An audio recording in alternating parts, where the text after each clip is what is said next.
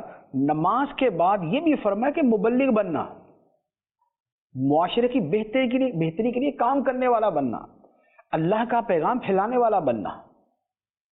تو یہ عبادت کے ساتھ جو مبلغ بننے کی نوعیت ہے یہ اس کا بیان ہے۔ اور پھر اس سے اگلی بات ہے، فرمایا وَاصْبِرْ عَلَىٰ مَا أَصَابَكَ، مصیبت آئے تو صبر کرنا۔ تو مصیبت آنے پہ صبر کرنا کیوں بتا دیا؟ اس لیے کہ زندگی جو ہے وہ صرف خوشیوں کا مجموعہ نہیں ہوتی۔ زندگی میں خوشیاں آتی ہیں تو تکلیفیں بھی آتی ہیں، خوشیاں ہیں تو اس کے ساتھ مصیبتیں بھی ہیں، سکھ ہیں تو زندگی میں دکھ بھی ہوتے ہیں۔ اب اگر کسی کی دکھ کے اعتبار سے اور پریشانیوں کا مقابلہ کرنے کی تربیت ہی نہیں ہے تو نتیجہ یہ ہوگا کہ زندگی میں کبھی مشکل آئے گی تو انسان حوصلہ ہار دے گا، ہمت ہار دے گا۔ تو حضرت لقمان نے وہ نصیحت فرمائی کہ جو انسان کو کھڑا کرتی ہے، جو اولاد کو زندگی گزارنے کے لیے ایک مضبوط سہارا فراہم کرتی ہے، اور وہ ہے صبر، مصیبت کا مقابلہ کرنا، مصیبت کے سامنے ڈٹ جانا، ہمت نہ ہارنا، حوصلہ نہ ہارنا۔ اور حضرت لقمان نے ساتھ ہی فرما دیا ان ذالک من عزم الامور، بے شک یہ ہے بڑی ہمت والا کام۔ تو واقعی ایسا ہی ہے کہ صبر کرنا جو ہے یہ کوئی چھوٹی بات نہیں ہوتی، بڑی ہمت والا کام ہوتا ہے۔ بے صبری بڑی آسانی سے ہو جاتی ہے، صبر آسانی سے نہیں ہوتا۔ تو یہ ہے یہ اولاد کی تربیت کا ایک اور خوبصورت پہلو۔ تو اب یہ کتنی چیزیں ہو گئی؟ ایمان ہو گیا، باطنی اصلاح ہو گئی، اس کے ساتھ نماز ہو گئی، اور اس کے بعد معاشرے کے لیے بہتری کا کردار ادا کرنے والا ہو گیا، اور اس کے ساتھ آگے جا کے اپنی زندگی کے اندر جو زندگی کے چیلنجز کے ساتھ جو نمٹنا ہے اور جو اس کا مقابلہ کرنا ہے یہ اس کا بیان ہو گیا۔ پھر اس کے ساتھ آگے مزید کیا ہوا؟ مزید جو ہے جو بڑی خوبصورت اور بڑی شاندار بات بیان فرمائی ہے وہ ہے کہ جو انسان کی معاشرتی اقدار ہیں اور معاشرتی اخلاقیات ہیں، کیا اس کا چلنے پھرنے کا انداز کیا ہے، اس کی گفتگو کا انداز کیا ہے، اس کا ملنا ملانا کیسے ہے۔ تو یہ وہ کہ جس کے اوپر میں نے پچھلے سلسلوں کے اندر بھی بیان کیا تھا کہ اولاد کی جو آداب اور مینرز کے اعتبار سے، مینرز آف لائف اور ایٹیکیٹس آف لائف جو ہیں، آداب زندگی جو ہیں، اس حوالے سے بھی تربیت ہو۔ اور حضرت لقمان نے اپنے بیٹے کی تربیت کے اندر اس پہلو کو بھی سامنے رکھا کہ کیا فرمایا؟ 4 باتیں ارشاد فرمائی ہیں۔ پہلی بات فرمایا وَلَا تُصَعِّرْ خَدَّكَ لِلنَّاسِ، اور لوگوں سے بات کرتے ہوئے اپنا رخسار ٹیڑھا نہ کرنا۔ یہ کیا ہوتا ہے؟ یہ ہوتا ہے کہ انسان کے اندر تکبر اور اس میں فخر اور غرور، اور اس میں دوسروں کو نظر تحقیر سے دیکھنا ایسے ہو کہ وہ کسی سے سیدھے منہ بات کرنا ہی پسند نہ کرے۔ امیر آئے گا تو اچھے انداز میں مل لے گا، غریب آئے گا تو اس کی شکل دیکھنا بھی پسند نہیں کرے۔ تو یہ کیا ہے؟ یہ ہے ٹیڑھے منہ بات کرنا۔ اپنے بیٹے سے فرمایا کہ لوگوں سے ٹیڑھے منہ بات نہ کرے۔ اب یہ کس بات کی تربیت ہے؟ یہ ہے لوگوں سے ملنے ملانے کی تربیت، جس کا تعلق ہماری معاشرت کے ساتھ ہے، حسن معاشرت کے ساتھ۔ تو اب دیکھیں حضرت لقمان نے اس کی بھی تربیت فرمائی۔ دوسری بات فرمایا وَلَا تَمْشِ فِي الْأَرْضِ مَرَحًا، اور زمین میں اتراتے ہوئے اکڑتے ہوئے نہ چلنا، اترا کے اکڑ کے نہ چلنا۔ یہ کیا ہے؟ یہ ایک چلنے کا جو انداز ہے اس میں جو برا انداز ہے اس سے منع کیا۔ اس کا مطلب یہ کہ اچھے انداز کی رہنمائی کی۔ تو اب لوگوں سے بات کیسے کرنی ہے وہ، اور اپنے چلنے کے اندر اپنی چال اور انداز کیسا رکھنا ہے یہ اس کا بیان ہوگا۔ اور پھر اس کو سمجھانے کے لیے ساتھ میں ایک بڑی خوبصورت بات ہے، بلکہ میں آخر میں اس کو بیان کرتا ہوں تاکہ ہر شے کے ساتھ جو ہے وہ اس کو جوڑتے ہوئے بیان کروں گا۔ تیسری بات جو ارشاد فرمائی وہ فرمایا وقصد فی مشیک، اور اپنی چال کے اندر درمیانی چال چلنا. چلنے کے اندر ایک انداز جو ہے وہ یہ نہ ہو کہ اتنی تیزی کے ساتھ چلو کہ لوگ سمجھے پتہ نہیں کون سی مصیبت پڑ گئی یا بھاگا ہی جا رہا ہے اور ہر بندہ متوجہ ہو جائے، اور نہ ایسا ہلکا چلو کہ لوگ سمجھے کہ پتہ نہیں بیچارہ صدا کا بیمار ہے، ایسا بھی نہ ہو. وقصد فی مشیک، اور اپنے چلنے میں اعتدال والی درمیانی چال چلو. تو یہ بھی کیا ہے، یہ بھی یہ جسے کہیں کہ انداز وہ جو دکھنے میں خوبصورت لگے. جو اس کے پیچھے تربیت کی بات ہے وہ یہ ہے کہ وہ طریقہ کہ جو دکھنے میں خوبصورت لگے. جیسے انسان لباس کے اندر خوبصورتی کو اور جمال کو پسند کرتا ہے تو اپنی چال کے اندر بھی جمال کو پسند کرے. تیسری بات. چوتھی بات جو معاشرتی اعتبار سے بیان فرمائی وہ فرمایا وَغْضُضْ مِنْ صَوْتِكَ، اور اپنی آواز کو ذرا آہستہ رکھنا. آہستہ رکھنا، چیخنا چلانا زور زور سے بولنا یہ نہیں. کیوں؟ اس لیے کہ زور سے اور چیخ کے بولنا جو ہے یہ انسان کا کام تھوڑی ہے، یہ تو جانور کا کام ہے. سب سے اونچی جو ہے وہ چیخ چیخ کے گلی محلوں کے اندر آواز کس کی آتی ہے؟ گدھے کی آتی ہے. آپ گدھے کو ذرا گلی محلے کے اندر چھوڑ کے دیکھیں، اس کی جو آواز ہے رینکنے کی، ڈھینچو ڈھینچو کی آواز کیسی ہوگی، ایک کونے سے لے کے دوسرے کونے تک سنیں. تو جب خدا نے تمہیں بندہ بنایا ہے تو تم گدھے کی طرح تو نہ آوازیں نکالو. تو اب اس میں جو ہمارے ہاں آپ دیکھ لیں، ہماری گلی محلوں میں جو ہوتا ہے کہ رات کو جو ہے وہ 2 بجے بھی آ کے اس طرح باتیں کر رہے ہوتے ہیں جیسے اپنے ڈرائنگ روم میں بیٹھے ہوئے یا بیڈ روم کے اندر بیٹھے ہوئے، اور آئیں گے جائیں گے تو چیختے چلاتے، ایک دوسرے کو آواز دیں گے تو ایسے کہ کان پھاڑا آواز. نہ یہ تمیز کہ کسی ویٹنگ ایریا میں ہے، نہ یہ تمیز ہے کہ کسی جب وہ ہاسپٹل میں بیٹھے ہوئے یا کسی ڈاکٹر کے پاس بیٹھے ہوئے کسی مریض کو تکلیف ہوگی، سونے والے کو تکلیف ہوگی. لوگوں کے گھروں کے باہر کچہری جما کے بیٹھ جاتے، کہہ کے مارے شور مچا رہے ہیں، بیچارے گھر کے بچے تنگ ہیں. تو یہ کیا ہے؟ فرمایا کہ یہ تو گدھوں والی حرکت ہے. اور اسی طریقے سے دنیا بھر کے اندر میں نے تو ایک چیز دیکھی ہے کہ، اور ہے تو ہمارے ملک میں بھی لیکن ہمارے عمل نہیں ہوتا، کہ ہاسپٹلس کے باہر ہمیشہ یہ اس بات کا خیال کیا جاتا ہے کہ ہارن نہ بجائے، اسکول کے باہر اور ہاسپٹل کے باہر. لیکن میں آپ کو گارنٹی سے کہتا ہوں، آپ ذرا ہاسپٹل جا کے دیکھ لیں، آپ کو باہر سے گاڑی والے شور مچاتے ہارن بجاتے نہ ملیں. اب مجھ سے آگے پوچھ لیجیے گا. اور یہی حال اسکولوں کا ہوگا، اندر بچے پڑھ رہے ہیں، باہر ہارن پہ ہارن بج رہے ہیں. تو یہ کیا ہے؟ وہی ہے وہ جو انکر الاصوات، بدترین آواز گدھے کی آواز ہے. تو لوگوں کو شعور نہیں ہے، اس لیے جانوروں والی حرکتیں کرتے. تو فرمایا کہ اپنی آواز کو پست رکھنا. بے شک سب سے بری آواز ضرور گدھے کی آواز ہے، وہ چیختا چلاتا ہے. تو یہ وہ تربیت کی چیزیں کہ جو حضرت لقمان رضی اللہ تعالیٰ عنہ نے اپنے بیٹے کو فرمائی، اور اس سے آپ سمجھ جائیں کہ جو قرآن کا تربیت کا اسلوب اور منہج ہے وہ کیا ہے. اور قرآن نے کتنی خوبصورتی کے ساتھ یہ ساری باتیں بیان فرمائی ہیں. حضرت لقمان رضی اللہ تعالیٰ عنہ کے اس پورے کلام کے اندر میں 2 طرح جو ہے وہ کلام کرنا چاہوں گا.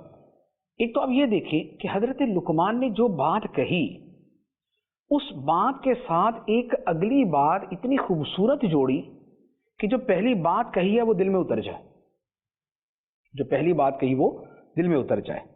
جیسے سب سے پہلی بات انہوں نے فرمائی کہ بیٹا شرک نہ کرنا. اب اس کی برائی کے لیے، شرک کی برائی کے لیے کیا فرمایا؟ فرمایا ان الشرک لظلم عظیم، بے شک شرک ضرور بہت بڑا ظلم ہے. کیونکہ ظلم کہتے ہیں کہ حق اس کا ہو دے کسی اور کو دیا جائے. تو رب ماننا، خدا ماننا، معبود ماننا یہ حق ہے خدا کا، اور یہ اگر کوئی معاذ اللہ کسی بت کو دے دیتا ہے یا کسی اور کو دے دیتا ہے تو یہ سب سے بڑا ظلم ہوگا. تو حضرت لقمان نے جس بات کی نصیحت فرمائی اس کے ساتھ جو اس کی قباحت ہے، اس برائی کی جو قباحت ہے اور جو اس کی برائی ہے اسے دل میں اتارنے کے لیے ساتھ میں بڑی خوبصورت بات ارشاد فرمائی کہ بے شک شرک بہت بڑا ظلم ہے. پھر دوسری بات دیکھیں، دوسری بات فرمائی کہ اے بیٹا برائی اچھائی چھوٹی سی چھوٹی بھی ہوگی، رائی کے دانے کے برابر بھی ہوگی، اور آسمانوں میں ہو، زمین میں ہو، پہاڑوں میں ہو، اللہ تعالیٰ اسے لے آئے گا. اور اب اس کے ساتھ بات کیا جوڑی؟ فرمایا ان اللہ لطیف خبیر، بے شک اللہ تعالیٰ باریک سے باریک شے کو بھی جاننے والا ہے، خبر رکھنے والا ہے۔ چھوٹی سے چھوٹی شے بھی ہوگی، رب اسے جانتا ہے، دیکھتا ہے، اس کی خبر رکھتا ہے۔ تو یہ جو اللہ تعالیٰ کی صفت ہے، صفات ہیں، جب یہ ساتھ میں جڑ جاتی ہیں تو بندہ کہتا اوہ اس سے رکنا ہے۔ اچھا، پھر اگلی بات جب فرمایا کہ بیٹا صبر کرنا، نیکی کا حکم دینا، برائی سے منع کرنا، صبر کرنا، تو اب اس کی ترغیب کے لیے ساتھ میں کیا فرمایا؟ فرمایا ان ذالک من عزم الامور، بے شک یہ چیز بڑی ہمت والے کاموں میں سے ہے۔ تو یہ جیسے ہوتا ہے نا کسی کو جوش دلانے کے لیے، جذبہ پیدا کرنے کے لیے کہا جاتا ہے بیٹا کرو، اور کام بڑا زبردست ہے، کام بڑا اعلیٰ ہے اور تم کر لو گے، تو حضرت لقمان رضی اللہ تعالیٰ نے اپنے بیٹے کو وہی ہمت دلائی اور وہی عالی حوصلگی اور بلند ہمتی کی طرف جو ہے وہ ان کو دعوت دی۔ اچھا، پھر فرمایا کہ اپنا رخسار ٹیڑھا نہ کرنا بات کرتے ہوئے، اور زمین میں اترا کے نہ چلنا، اکڑ کے نہ چلنا۔ اب اس کی برائی کے لیے فرمایا ان اللہ لا يحب كل مختال فخور، بے شک اللہ کو یہ اکڑنے والے، اترانے والے، یہ فخر کرنے والے پسند نہیں ہے۔ تو جو بات کہی اس کے ساتھ آگے اس کے متعلق وہ بات بیان کر دی کہ جس سے واقعتاً اس پہ عمل کرنے کا جذبہ پیدا ہو۔ اچھا، اسی طرح آگے جو بات آئی فرمایا کہ آواز کو ذرا آہستہ رکھنا، پست رکھنا۔ تو اب نیچرلی جو ہے بعض لوگ ذرا لاؤڈ ہوتے ہیں اور وہ جب بھی بات کرتے خیال ہی نہیں کرتے اس بات کا۔ تو اب ساتھ میں کیا جوڑا اس کے؟ فرمایا کہ بے شک سب سے بری آواز گدھے کی آواز ہے۔ تو انسان کو احساس ہو جائے جب وہ چیخ چیخ کے بولنے لگے، اور جب وہ رات کو گھروں کے سامنے بیٹھ کے لوگوں کی نیندیں خراب کرے، اور جب بے وقت آ کے شور مچائے یا گھر کے اندر ہی اتنا چیخے چلائے، تو اس کے ذہن میں آ جائے کہ یہ بندے انسان کی آواز نہیں ہے، گدھے کی آواز ہے۔ تو یہ دیکھیں حضرت لقمان رضی اللہ تعالیٰ عنہ کی نصیحت میں ایک دوسرا پہلو یہ ہے کہ ایک تو نصیحتیں بڑی جامع قسم کی اعلیٰ قسم کی نصیحتیں، اور دوسرا ان نصیحتوں کے ساتھ ہر ایک کے ساتھ ایک ایسی بات کو جوڑ دیا کہ وہ نصیحت دل میں اتر جائے۔ تو اولاد کو سمجھانے میں ان دونوں پہلوؤں کا خیال رکھا جائے۔ ایک تو یہ ہے کہ نصیحت زندگی کے سارے امور میں ہو، اس میں دین بھی آئے، اس میں عقیدہ بھی آئے، اس میں اخلاقیات بھی آئے، اس میں نماز بھی آئے، اس میں معاشرتی چیزیں بھی آئیں، اس میں رہنا سہنا بھی آئے، اس میں خدمت دین کا جذبہ بھی آئے، یہ ساری چیزیں آ جائیں۔ تربیت جو ہے وہ جزوی تربیت نہیں ہونی چاہیے، پارشل نہیں ہونی چاہیے کہ بس جو ہے وہ مال کمانا تو سکھا دیا، باقی اللہ اللہ خیر صلی اللہ، یا اس کو صرف عقیدہ سکھا دیا، باقی چیزیں کچھ بھی نہیں سکھائی، یا اس کو نماز تو سکھا دی لیکن حلال حرام کا فرق نہیں سکھایا، یا اس کو مینرز تو بڑے شاندار سکھائے کہ جو بھی آتا بڑا خوش ہوتا ہے، یار ماشاءاللہ بچے کتنے سلجھے ہوئے بچے ہیں۔ وہ سلجھے ہوئے بچے تو ہیں لیکن نماز نہیں پڑھتے، وہ سلجھے ہوئے بچے تو ہیں لیکن ان کے اندر دین نام کی کوئی چیز نہیں ہے۔ وہ بچے بڑے سلجھے ہوئے ہیں، بات کرنے میں، کھانے پینے کے اندر بڑے سلجھے ہوئے ہیں، لیکن خدا کے بارے میں ان کے دل میں کچھ نہیں ہے۔ تو یہ نہیں، تربیت یہ ہے کہ ٹاپ ٹو باٹم، اوپر سے لے کر نیچے تک جو اسلام کی تعلیمات ہیں ان سب کے حوالے سے تربیت کی جائے۔ تو ایک تو یہ پہلو سیکھنے کو ملا کہ تربیت جو ہے وہ ہمہ جہت ہونی چاہیے، جامع ہونی چاہیے۔ اور دوسری بات اس کے ساتھ یہ ہے کہ تربیت کے اندر ہمیشہ جو سمجھانے کا انداز ہے وہ بڑا پازیٹیو ہونا چاہیے، وہ دل میں اتارنے والا ہونا چاہیے، آرڈر نہیں ہونا چاہیے صرف۔ ہمارے ہاں بعض لوگ اولاد کی تربیت کے اندر یہ بھی ایک حرکت کرتے ہیں اور اس کی وجہ سے تربیت نہیں ہوتی، الٹا اولاد بگڑ جاتی ہے، بلکہ اس کو تربیت سے نفرت ہو جاتی ہے۔ وہ کیا ہے کہ بچے کی تربیت کی بجائے اس سے ڈائریکٹ جو ہے بالکل ایک ایسا کمانڈ اینڈ آرڈر دیتے ہیں کہ بچہ کہتا اوہ، وہ بیچارہ ڈر کے مارے تو کر لے گا، دل سے نہیں کرے گا۔ بچے کو نماز کا بولا نا تو نماز کا ایسے بولا کہ بچے کی روح کانپ جائے۔ تو ایسے نہیں، آپ نماز کی محبت ڈالیں، آپ نماز کی محبت اس کے دل میں ڈالیں تاکہ بچہ اس محبت سے نماز پڑھے، آپ کے ڈر سے نماز نہ پڑھے صرف۔ اسی طرح اخلاقیات ہے تو اخلاقیات کو وہ یوں اپنائے کہ اسے یہ لگے کہ ہاں میں اچھا انسان بنوں اور مجھے ایسا ہونا چاہیے۔ یہ نہیں ہے کہ بچہ یہ بول لے کہ بس یہ کیا کریں، مجبوری کا نام شکریہ، مرتا کیا نہ کرتا، ابا نے یہی کہا ہے تو یہ کرنا پڑے گا، یہ نہیں۔ تو بعض اوقات ماں باپ جو ہے وہ سوائے ڈانٹنے کے کوئی کام ہی نہیں کرتے۔